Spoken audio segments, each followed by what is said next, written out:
अगली पैक जो रखा, एक तो ओएमसीज रखा था, दूसरा सिलेक्टिवली आईटी, और लार्ज कैप्स को जनरली अवॉइड करा। आईटी इसीलिए कि कल इन ग्रीन हिट हो रहा था आईटी। क्यों हो रहा था? जब सब कुछ बिगड़ा हुआ मूड था। नैस्डैक क्यों थोड़ा सा आउट परफॉर्म कर रहा है? क्योंकि जैसे हमारे यहाँ हुआ, इंडेक्स को मैनेज करने के लिए इन बीटन डाउन स्टॉक्स में थोड़ी सी बाइंग हुई। अच्छा, ये बीटन डाउन पॉकेट्स में बाइंग एग्जाम्पल उसका एक और ये भी है कि वो कल ये डायग्नोस्टिक कंपनीज वगैरह बहुत पिटी हुई, देखिए किस तरह से एक्यूमुलेशन बन रहा है।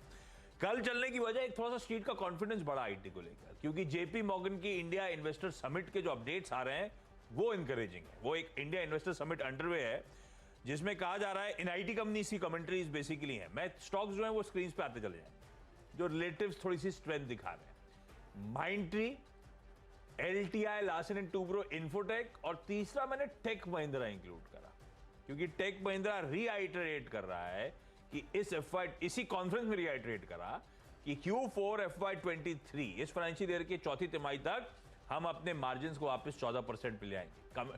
तो ये बेसिकली सारी की सारी कंपनी जो पार्टिसिपेट कर रही हैं, जिनसे चर्चा हो रही है, सब कह रही हैं कि डील क्लोजर्स ऑन ट्रैक हैं, डील पाइपलाइन अभी भी हेल्दी है, अभी तक डिसीजन मेकिंग क्लाइंट्स में कोई बदलाव नजर नहीं आया है। अब वो रिसेशन में हिट करेंगे, जाएंगे, क्या होगा वो पता नहीं।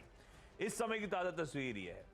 हाँ, मार्जिन्स सबको पता है, कंसर्न्स हैं वो बने हुए हैं, लेकिन इनका रीआइटरेशन किसी टेक महिंद्रा का, HCL टेक तक ने FY23 की, अब हम halfway down the year आ चुके हैं, FY23 की जो गाइडेंस दी थी 18 से 20%, फिर रीआइटरेट करिए, हम अचीव कर देंगे, कोई बदलाव नहीं कर रहा है उस पर। एम्फोसिस ने रीआइटरेट करा है कि जो FY23 का रेवेन्यू टारगेट है, मार्जिन गाइडेंस है, अचीव करके दिखाएंगे। तो ये सब जो उस कॉन्फ्रेंस में गए, तो अभी हमारे पजैन में कंसर्न्स हैं आगे के आउटलुक को लेकर, लेकिन इस समय की ताजा स्थिति यह है कि कमेंट्रीज में कोई बदलाव नहीं हुआ है, अभी तक कोई विजिबल स्पॉट नहीं है कंसर्न का। शायद ये रीजन था कि थोड़ा थोड़ा कुछ सिलेक्टिव आईटी स्टॉक्स हरकत में आते हुए नजर आए थे।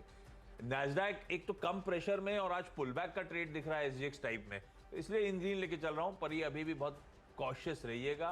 वैल्यूएशन आज भी स्ट्रेच्ड ही नजर आएंगे, और अगर ग्रोथ ठंडी पड़नी है तो मामला गड़बड़ा जाएगा। फिर भी मैं इन ग्रीन लेके चल रहा हूं इन तीनों सिलेक्टिव आईटी कंपनी। अगला स्टॉक है जो 5वां स्टॉक है टाटा मोटर्स। कल बता दें कि मनी कंट्रोल पर दिए गए विचार एक्सपर्ट्स के अपने निजी विचार होते हैं। वेबसाइट या मैनेजमेंट इसके लिए उत्तरदायी नहीं है। यूजर्स को मनी कंट्रोल की सलाह है कि कोई भी निवेश निर्णय लेने से पहले सर्टिफाइड एक्सपर्ट की सलाह लें।